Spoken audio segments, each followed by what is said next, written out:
Bonjour.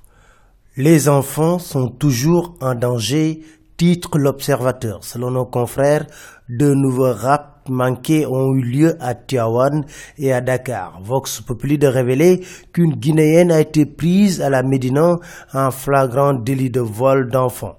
Abba a échappé au lynchage grâce à un policier qui l'a acheminé au commissariat de Rebeuss. Âgé de 32 ans et mère de 2 enfants qui sont en Guinée, elle a avoué les faits. Pour Ousmane Sonko, il faut appliquer la peine de mort à ces voleurs d'enfants, note Vox Populi. Serigne Mor Mbaye, dans l'Observateur, ressuscite son deuil national. Pendant ce temps, le président Macky Sall, préoccupé par sa réélection, est à l'heure des manœuvres politiques. Les Échos nous signalent qu'en route pour Médina Gounass, Macky Sall a bloqué la Nationale 1 pendant des heures et il s'est fait huer par les populations. Qu'à cela ne tienne, il veut modifier la Constitution.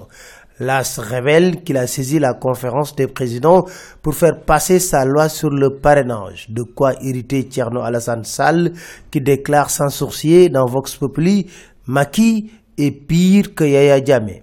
En tout cas, l'opposition a décidé de faire face. Selon Vox Populi, elle a renoncé à son sitting d'aujourd'hui à la place Washington pour un 23 juin bis. L'opposition va assiéger l'Assemblée nationale. Elle appelle le peuple à rééditer le coup du 23 juin. Dans les Échos, Pape Diop déclare « Nous appelons le peuple à faire plus que le 23 juin ».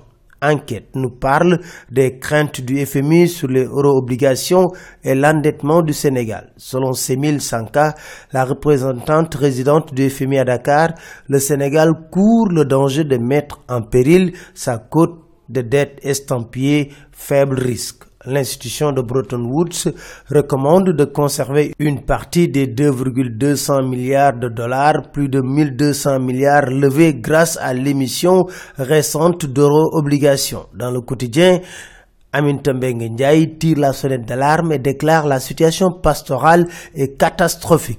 Bonne gouvernance, le quotidien révèle que la FEDER annonce une saisine de l'OFNAC pour fouiller la gestion de Serigne Mbaye Thiam, ministre de l'Éducation. Question sécuritaire, selon les Échos, le Sénégal est à la traîne en Afrique et dans le monde.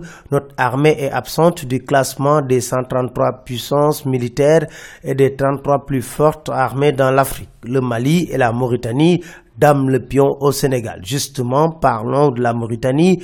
Elle a été épinglée par Amnesty qui parle de 43 000 personnes victimes d'esclavage en Mauritanie. Interdit de visite, les parents des détenus de Bofa sont en colère, révèle le quotidien. En route pour la Russie, les Lions feront face à l'Ouzbékistan ce soir. Enquête nous dit c'est la guerre des places. Vox Populi parle de test grandeur nature pour les Lions. C'était tout, merci, très bonne lecture à tous.